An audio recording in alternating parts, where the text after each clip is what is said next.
Praise the Lord. கர்த்தர் நல்லவர், அவர் கிருபை என்றும் உள்ளது. பிரியமான தேவனுடைய ஜனங்களே, கர்த்தருடைய வார்த்தையை நாம் கேட்கும் பொழுது நம்முடைய இருதயத்தையும் செவியையும் நாம் தேவன் பக்கமாக திருப்பி அந்த கர்த்தருடைய வார்த்தைகளுக்கு நாம் காத்திருக்கும் பொழுது தேவன் நம்மோடு பேசுவார். இந்த வேளையில கூட கர்த்தர் என்னோடு பேச வேண்டும் என்று சொல்லி விரும்புகிற தேவ ஜனங்கள் தங்களுடைய தலைகளை தாழ்த்தி நாம் ஜெபிப்போம்.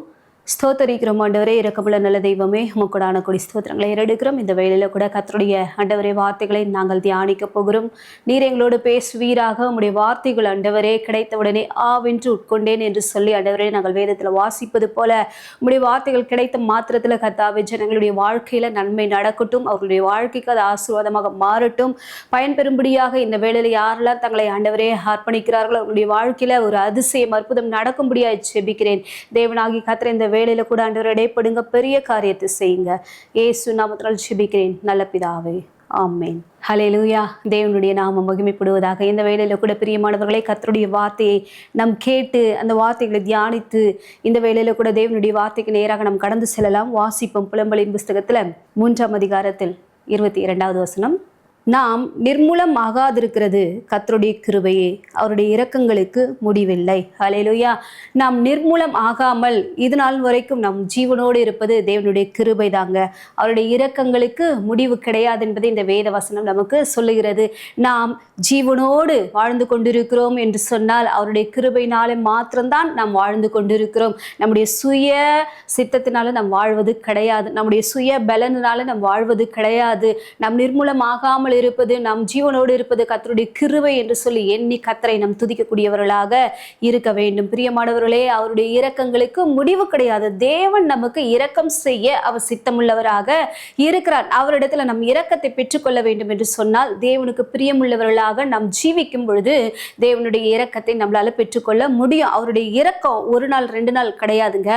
1000 தலைமுறைகளுக்கு தேவன் இரக்கம் செய்வேன் என்று சொல்லி வாக்கை கொடுத்திருக்கிறார். ஆகையினால பிரியமான தேவனுடைய ஜனங்களே, எனக்கு ஒரு இரக்கம் தேவனிடத்திலிருந்து வேண்டும் என்று சொல்லி விரும்புகிற நீங்கள் கர்த்தருடைய சமூகத்துல காத்திருந்து ஆண்டவரே, நீர் ஆண்டவரே தலைமுறை தலைமுறையாக இரக்கம் செய்கிறவராய் இருக்கிறபடினாலே அந்த இரக்கத்தை நான் பெற்றுக்கொள்ள விரும்புகிறேன் என்று சொல்லி அந்த இரக்கத்திற்காக தேவ சமூகத்துல மன்றாடி ஜெபிங்கள். கர்த்தர் இரக்கத்தை கொடுக்கக்கூடியவராக இருக்கிறார். அவருடைய இரக்கங்களுக்கு முடிவு கிடையாது, அது ஸ்டாப் பண்ணக்கூடியவர் கிடையாதுங்க. 1000 தலைமுறை என்று சொன்னால் உங்களுடைய சந்ததி, உங்களுடைய பின் சந்ததி அப்படியே தொடர்ந்து கொண்டு போய்கொண்டே இருக்கும். தலைமுறை தோறும் தேவன் இரக்கம் செய்வாராம். இந்த வேளையில கூட அவருடைய இரக்கத்தை விரும்புகிற தேவ ஜனங்களே, எந்தெந்த இடத்துல இரக்கத்தை பெற முடியாதபடிக்கு, எந்தெந்த இடத்துல தேவனுடைய இரக்கம் எனக்கு கிடைக்கலன்னு சொல்லிட்டு ஏங்கி கொண்டிருக்கிறீர்களோ அந்த இடத்துல இரக்கத்தை பெற்றுக்கொள்ளத்தக்கதாக தேவனாகிய கர்த்தர் இந்த வேளையில எனக்கு உதவி செய்யும் என்று சொல்லி தேவ சமூகத்துல இந்த வேளையில கூட மன்றாடுங்கள். தேவனிடத்துல கேளுங்க. கேட்கிற எவனும் பெற்றுக்கொள்வானாம். தேவனிடத்துல கேட்டால் நிச்சயமாக உங்களுக்கு அவர் இரக்க செய்ய வல்லமையுள்ளவராக இருக்கிறார். ஒரு சில பேருக்கு ஒரு சில காரியங்கள் ஒரு எஜமான இடத்துல போய் கேட்டாங்கன்னு சொன்னா எவ்வளவுதான் போய் கேட்டாலும் கெஞ்சினாலும் அந்த இடத்துல அவங்களுக்கு இறக்கம் கிடைக்கவே கிடைக்காதுங்க. ஒரு வேலைக்காக போறேன், அந்த வேலை எனக்கு கிடைக்கல, எத்தனை வருடங்களாக நான் போயிட்டு வருவது என்று சொல்லிட்டு அவங்க என்ன பண்ணுவாங்க, மனசஞ்சலத்தோடு என்ன பண்ணுவாங்க சொன்னா திரும்பி வருவாங்க. ஆனா நம்முடைய தேவன் அப்பேற்பட்டவர் கிடையாதுங்க. நாம் சஞ்சலப்படுறோம், வருத்தப்படுறோம்னு சொன்னா நம்முடைய வருத்தத்தையும் சஞ்சலத்தையும் பார்த்து நமக்கு இரக்கம் பாராட்டக்கூடியவராக இருக்கிறாராம். தகப்பன் தன் பிள்ளைகளுக்கு இறங்குகிறது போல இறங்குகிற ஒரு நல்ல தெய்வம் நமக்கு உண்டு. ஆகையினால் ஆண்டவரே, உம்முடைய இரக்கம் எனக்கு வேணும் என்று சொல்லி கேளுங்க. அவருடைய இரக்கத்திற்கு முடிவு கிடையாது. அந்த ஒரு நாள் தேவன் இரக்கம் காட்டினாருன்னு சொன்னா அதோட முடிஞ்சு போவது கிடையாதுங்க. அது தொடர்ந்து கொண்டே இருக்கிறது. நன்மையும் கிருபையும் என்னை தொடரும் என்று சொல்லி தாவீது எப்படியாக சொல்லுகிறாரோ அதே போல நன்மை தொடரும், கிருபை தொடரும், அதே போல இரக்கமும் உங்களை தொடரக்கூடியதாக இருக்கிறது.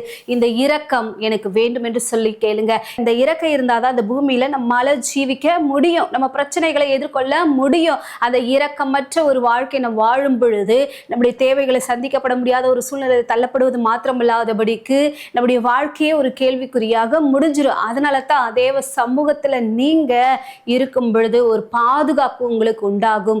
ஒரு தெய்வீக உங்களுக்கு பாதுகாப்பை கட்டவிழ்க்க அவர் வல்லமையுள்ளவராக இருக்கிறார். சோதம் குமரா என்று சொல்லக்கூடிய ஒரு பட்டணத்துல லோத்து என்று சொல்லக்கூடிய ஒரு மனுஷன் வாழ்ந்து வந்தான். அந்த மனுஷன் அவன் நீதிமானாக காணப்பட்டான், தேவனுக்கு பிரியமுள்ளவனாக காணப்பட்டான், தன் குடும்பத்தோட கர்த்தரை மகிமைப்படுத்தக்கூடியவனாக இருந்தான். அந்த இடத்துல அந்த சோதம் குமராவில பாவம் அதிகமாக நிமித்தமாக பெருகி கொண்டே போனது நிமித்தமாக இந்த லோத்து தினந்தோறும் தன்னுடைய இருதயத்துல அவன் என்ன பண்றான்னா சஞ்சலப்படுறான், வேதனைப்படுறான்.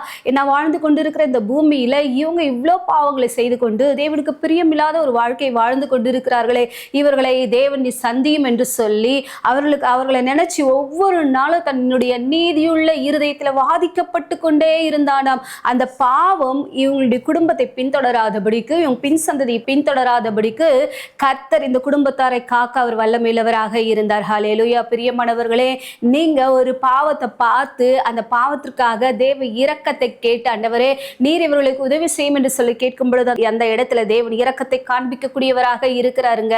நம்முடைய தேவன் இரக்கமுள்ளவர், மன உருக்கமுடையவர். அவர் தாமே நமக்கு இறங்கி நமக்கு நீதி செய்யக்கூடியவராக இருக்கிறார். வாசிப்போம் ஆதியாகமத்தின் புஸ்தகத்துல 19ஆம் அதிகாரம் 16வது வசனம். அவன் தாமதித்துக் கொண்டிருக்கும் போது கர்த்தர் அவன் மேல் வைத்த இரக்கத்தினாலே அந்த புருஷர் அவன் கையையும் அவன் மனைவியின் கையையும் அவன் 2 குமாரத்திகளின் கையையும் பிடித்து அவனை பட்டணத்திற்கு வெளியே கொண்டு போய் விட்டார்கள். ஹல்லேலூயா.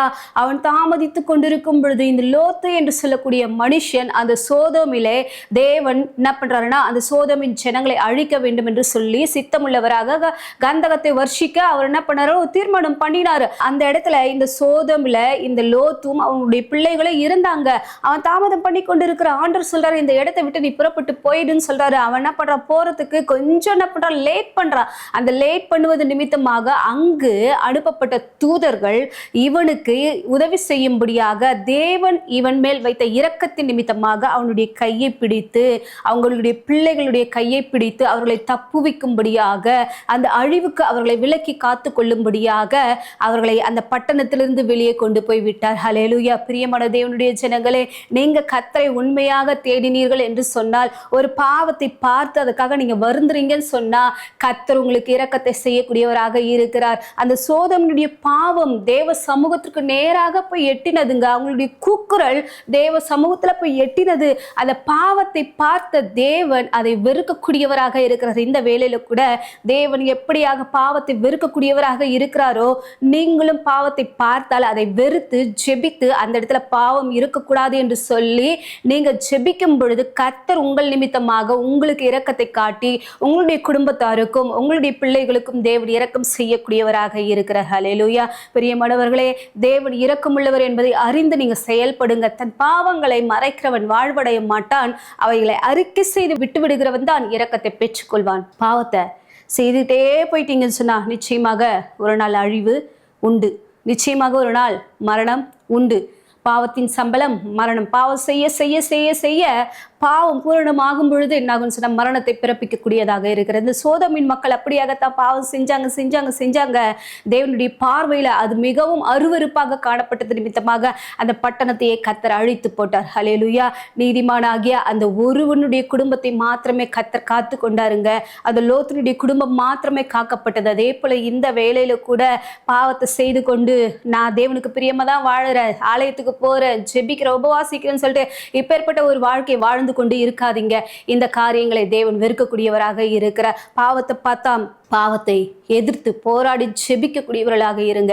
இந்த லோத்துவை போல நீதிமானாக உங்களை நீங்க மாற்றிக்கொள்ளும் பொழுது தேவ சமூகத்துல ஒரு இரக்கம் உங்களுக்கு கிடைக்கும். அவனுடைய குடும்பத்தாருக்கு இரக்கம் கிடைத்தது. நீங்க இப்படியாக நீங்க ஜெபிக்கும் பொழுது நீங்க மற்றவர்களுடைய காரியத்தை கண்டு விட்டு விலகி ஓடிடாதபடிக்கு அந்த இடத்திலேயே நீங்க நின்று ஜெபிக்கும் பொழுது தேவன் உங்கள் நிமித்தமாக உங்க குடும்பத்தாருக்கு நன்மை செய்ய அவர் வல்லமையுள்ளவராக இருக்கிறார். இரக்கம் செய்ய வல்லமையுள்ளவராக இருக்கிறார். தேவனுடைய இரக்கத்தை பெறுகிற தேவ ஜனங்களே, பெற்றுக்கொள்ளவே விரும்புகிற தேவ ஜனங்களே, நீங்க என்ன பண்ணணும்னு சொன்னா நீங்க ஜெபிக்கக்கூடியவர்களாக இருக்க வேண்டும். பாவத்தை பார்த்தா அப்படியே போய் அந்த இடத்தை விட்டுட்டு அப்படியே கடந்து போகக்கூடாது. நீங்க என்ன பண்ணணும்னா ஜெபித்து தேவனிடத்திலிருந்து அந்த இடத்திற்கு ஒரு சேமத்தை கொண்டு வரக்கூடியவர்களாக இருக்க வேண்டும். பாவம் செய்த ஜனங்கள் அழிக்கப்பட்டாங்க. நீதிமானாக வாழ்ந்த அந்த லோத்தினுடைய குடும்பம் காக்கப்பட்டது. தேவனிடத்திலிருந்து இரக்கத்தை பெற்றுக்கொண்டான். யார் நிமித்தமாக? அவன் மேல வைத்த இரக்கத்தின் நிமித்தமாக, அந்த ஒரு மனுஷன் மேல வைத்த இரக்கத்தின் நிமித்தமாக நீங்க தேவ சமூகத்துல நீங்க போயிட்டு கர்த்தரோடு உறவாடி கொண்டிருக்கிற ஒரு மகனாக, ஒரு மனுஷியாக நீங்க இருக்கும் பொழுது உங்கள் நிமித்தமாக உங்கள் தேசம் காக்கப்படும், உங்கள் நிமித்தமாக உங்க குடும்பம் காக்கப்படும், உங்கள் நிமித்தமாக உங்க பகுதியில காணப்படுகிற எல்லா அழிவுகளும் என்ன பண்ணும் சொன்னா தடுக்கப்படும். ஆகையினால தான் பிரியமானவர்களே, நீங்க உங்க பகுதிக்குல ஒரு இரக்கம் கிடைக்கணும்னு சொல்லிட்டு ஜெபம் பண்ணுங்க. நீங்க வாழ்ந்து கொண்டு இருக்கிற இடங்கள்ல உங்க ஜனங்களுக்கு இரக்கம் கிடைக்கணும்னு சொல்லிட்டு தேவ சமூகத்துல நீங்க ஜெபிக்கும் பொழுது கர்த்தர் உங்களுக்கு உதவி செய்யக்கூடியவராக இருக்கிறாராம். அவரு ஒரு ஆத்மாவும் கெட்டு போறது தேவனுக்கு சித்தம் இல்லைங்க. அந்த ஆத்மாக்கள் கெட்டு போகாதபடிக்கு தேவனுடைய ராஜ்யத்துக்குள்ளாக பிரவேசிக்க வேண்டும் என்பதற்காகத்தான் தேவன் நமக்காக பரிதபித்துக் கொண்டிருக்கிறார். அவர் அப்படியாக இரக்கமுள்ளவராய் இருக்கிறபடினாலே நீங்களும் இரக்கத்தோடு நீங்க பிறருக்காக மன்றாடும் பொழுது கர்த்தர் உதவி செய்வார். நாம் வாசிப்போம் லூக்காவின் புஸ்தகத்துல 1ஆம் அதிகாரத்தில் 58வது வசனம். கர்த்தர் அவளிடத்தில் தம்முடைய இரக்கத்தை விளங்க பண்ணினார் என்று அவளுடைய அயலகத்தாரும் பந்து ஜனங்களும் கேள்விப்பட்டு அவளுடனே கூட சந்தோஷப்பட்டார்கள். அல்லேலூயா. கர்த்தர் ஒரு மனுஷனுக்கு இரக்கத்தை காண்பிக்கும் பொழுது கூட இருக்கிற சொந்த பந்தங்கள் சந்தோஷப்படுறாங்க. என்ன சந்தோஷப்படுறாங்க? பந்து ஜனங்கள் எல்லாம் சந்தோஷப்படுறாங்க. ஏன்னு சொன்னா இரக்கத்தை பெற முடியாதபடிக்கு அவங்க கொஞ்ச நாள் என்ன பண்ணாங்கன்னு சொன்னா தேவ சமூகத்துல அவங்க அப்படியாக தடைகளோடு இருந்தாங்க. தேவன் அவர்களுக்கு இரக்கத்தை செய்த பொழுது ஒரு குழந்தை பெற்றெடுக்கத்தக்கதாக ஒரு அனுகிரகம் அவர்களுக்கு கிடைத்தது. அவங்க யாருன்னு சொன்னா எலிசபெத் சகரியா என்று சொல்லக்கூடிய தம்பதியினர். அவங்க 2 பேருமே கர்த்தர் கட்டளையிட்ட ஒவ்வொரு கற்பனைகளையும் கை கொள்றாங்க. ஒவ்வொரு வார்த்தையும் கடைபிடித்து வாழுறாங்க. கர்த்தர் சொன்னபடி விதிகளின்படியே நடந்து அவங்க என்ன பண்ணாங்க? சாட்சியாக இருந்தாங்க. ஆனாலும் அவங்களுடைய வாழ்க்கையில காணப்பட்ட அந்த குறைவின் நிமித்தமாக அவங்களுடைய வாழ்க்கையில ஒரு சில காரியங்கள் தடையாக இருந்தது. அவங்க என்ன பண்ணாங்க சொன்னா வருடக்கணக்காக காத்திருந்தாங்க. வயது சென்றவங்க, முதிர் வயதானவங்க குழந்தை பிறக்க முடியுமா? முடியாதுங்க. அந்த சூழ்நிலையை தான் தேவன் என்ன பண்ணாருன்னா மாற்றி கொடுத்தார். ஹல்லேலூயா. தேவனாலே கூடாத காரியம் ஒன்றுமே இல்லை. அவர் என்ன பண்ணாரு? அவர்களுக்கு இரக்கம் செய்தார். அவங்க என்ன பண்ணாங்கன்னா கர்த்தர் கட்டளையிட்ட அந்த கற்பனைகளை விட்டு விலகாதபடிக்கு தேவனோடு தங்களுடைய ஐக்கியத்தை அதிகப்படுத்தி கொண்டே இருந்தாங்க. நாட்கள் போகுது, வருஷங்கள் போகுது, வயசாயிடுச்சு. திரும்ப நாங்கள் எப்படி குழந்தைய பெற்றெடுத்து நாங்கள் எப்படி எங்கள் வாழ்நாட்களை வாழ முடியும்னு சொல்லிட்டு அவங்க சோர்ந்து போகலைங்க. நிச்சயமாகவே கர்த்தரனுக்கு நன்மை செய்வார் என்று சொல்லி இரக்கத்தை காண்பிப்பார் என்று சொல்லி கர்த்தரையே சார்ந்து கொண்டது நிமித்தமாக கர்த்தர் அந்த எலிசபெத்துக்கு இரக்கம் செய்தார். இரக்கம் செய்தது நிமித்தமாக அவளுடைய இனஜன பந்துக்கள், சொந்த பந்தங்கள் எல்லாருமே சந்தோஷப்பட்டார்கள். கர்த்தர் உங்களுக்கு இரக்கத்தை காண்பிக்கும் பொழுது உங்களோட சேர்ந்த உங்க நண்பர்கள், உங்களுடைய சபையார், மற்ற ஜனங்கள் எல்லாருமே சந்தோஷப்படக்கூடியவர்களாக இருப்பார்கள். ஏன் என்று சொன்னால் கர்த்தர் இரக்கம் காண்பித்தார் என்று சொன்னால் அநேகருடைய வாழ்க்கையில ஒரு மகிழ்ச்சி உண்டாகும், சந்தோஷம் உண்டாகும் உங்கள் நிமித்தமாக. அதனால கர்த்தருடைய கற்பனைகளை விட்டு விலகாதபடிக்கு, வேதத்தை விட்டு விலகாதபடிக்கு, வேதத்தை வாசிப்பதை விட்டு விலகாதபடிக்கு நீங்க உங்களுடைய உறவை கர்த்தரோடு அதிகப்படுத்தி கொண்டே இருங்க. தேவ சமூகத்துல நீங்க காத்து கொண்டே இருங்க. இந்த 2 பேருமே ஆசாரிய ஊழியம் செய்து கொண்டிருக்கிறவங்க, ஆலயத்தை விட்டு பிரியாதவங்க, தேவனோடு பழகி கொண்டிருந்தவங்க. அவர்களுக்கு தேவன் இரக்கத்தை காண்பித்தார். இந்த வேளையில கூட தேவனுடைய சமூகத்தை விட்டு விலகாதபடிக்கு அவரோடு உறவாடக்கூடிய தேவ ஜனங்களே, தேவனுடைய ஆலயத்திற்கு தவறாமல் போய்கொண்டிருக்கிற தேவ ஜனங்களே, உங்களுக்கும் நிச்சயமாக தேவன் இரக்கத்தை காண்பிப்பார். அவர்களுக்கு நான் இரக்கம் செய்வேன் என்று சொல்லி கர்த்தர் சொல்லுகிறாருங்க. அவருடைய வாசஸ்தலங்களுக்கு நான் இறங்குவேன் என்று சொல்லி கர்த்தர் சொல்லுகிறாரு. யாக்கோபினுடைய சிறையிருப்பை கர்த்தர் திருப்பி அவனுடைய வாசஸ்தலத்துக்கு நான் மனம் இறங்குவேன் என்று சொல்லுகிறார். இந்த வேளையில கூட உங்களுக்கும் இரக்கம் செய்யக்கூடிய ஒரு தகப்பன் உங்களுக்கு உண்டு. அவர் எப்பேற்பட்டவர் சொன்னா 1000 தலைமுறைகளுக்கு இரக்கம் செய்யக்கூடியவர். அவருடைய இரக்கங்களுக்கு முடிவு கிடையாது. அவருடைய இரக்கம் என்னை தொடர்ந்து கொண்டே இருக்கும், என் பின் சந்ததியை தொடர்ந்து கொண்டே இருக்கும் என்று சொல்லி நீங்க கர்த்தரோடு நீங்க அதிகமாக உங்களுடைய உறவை பலப்படுத்திக் கொள்ளுங்கள். தேவனாகிய கர்த்தர் உங்களோட கூட இருப்பார். நாம் நிர்மூலமாகாதிருப்பது அவருடைய கிருபை. அவருடைய இரக்கங்களுக்கு முடிவு கிடையாது. அவர் இரக்கத்தை காண்பித்தது நிமித்தமாக லோத்தினுடைய குடும்பம் காக்கப்பட்டது. உங்களுக்கும் தேவன் இரக்கத்தை காண்பித்தார் என்று சொன்னால் உங்களுக்கு, உங்க குடும்பத்தாருக்கு ஒரு இரக்கம் நிச்சயமாக தேவன் கொடுத்து மற்றவர்கள் சந்தோஷப்படத்தக்கதாக உங்களுடைய வாழ்க்கையை தேவன் ஆசீர்வதிப்பார். ஆகையினால தேவனுடைய இரக்கம் உங்க மேல இருக்குது, அவருடைய கிருபை உங்க மேல இருக்குது, அவருடைய ஆசீர்வாதம் உங்க மேல இருக்குது என்பதை அறிந்து நீங்க தேவ சமூகத்தை விட்டு விலகாதபடிக்கு பாவத்தை குறித்து நீங்க பிறருக்காக தேவ சமூகத்துல மன்றாடி ஜெபிக்கும் பொழுது அந்த இடம் பரிசுத்தமாக்கப்படும். உங்கள் நிமித்தமாக ஒரு ஜனங்கள் என்ன பண்ணுவாங்கன்னு சொன்னா விடுவிக்கப்படுவாங்க. ஒரு கூட்டத்தார் தேவன் பக்கமாக திருப்பப்படுவாங்க. உங்க நிமித்தமாக ஒரு கூட்டத்தார் தேவனை மகிமைப்படுத்துவார்கள், தேவனுடைய நாமத்தை உயர்த்துவார்கள். ஆகையினால உங்களுக்கு இரக்கத்தை காண்பிக்கக்கூடியது ஒரு தேவன் உங்களோடு இருக்கிறார் என்பதை விசுவாசித்து இந்த இந்த எலிசபெத்துடைய வாழ்க்கையில் அற்புதத்தை செய்த தேவன் எனக்கும் நான் காத்து கொண்டிருக்கிற இந்த வருட கணக்காக நான் காத்து கொண்டிருக்கிற இந்த நாட்களில் நிச்சயமாக இரக்கத்தை காண்பித்து என் வாழ்க்கையிலும் நன்மை செய்வார் என்று சொல்லி நம்பிக்கையோடு காத்து கொண்டிருங்கள். கர்த்தர் பெரிய காரியங்களை செய்வார். தேவன் தாமே உங்களை ஆசீர்வதிப்பாராக. ஜெபிப்போம். ஸ்தோத்தரிக்கிறோம் ஆண்டவரே, இரக்கமுள்ளவரே, உம்மை நன்றியோடு நாங்கள் உம்மை துதிக்கிறோம், ஸ்தோத்தரிக்கிறோம். உம்முடைய நாமத்தை மகிமைப்படுத்துகிறோம் தகப்பனே. இந்த வேளையில கூட கேட்ட சத்தியத்தின்படியாக உம்முடைய பிள்ளைகளை கர்த்தர் ஆசீர்வதிப்பீராக. நாம் நிர்மூலமாகாதிருப்பது கர்த்தருடைய கிருபைதான் ஆண்டவரே, உம்முடைய இரக்கம்தான் ஆண்டவரே. உம்முடைய இரக்கங்களுக்கு முடிவில்லை ஆண்டவரே. உம்முடைய பிள்ளைகளை கர்த்தர் நீர் ஆசீர்வதிப்பீராக, இரக்கத்தை காட்டுவீராக ஆண்டவரே. அப்பா தகப்பனே, அவர்களுடைய ஆண்டவரே அப்பா கூடாரங்களுக்கு இரக்கம் செய்வேன் என்று சொன்னீரே.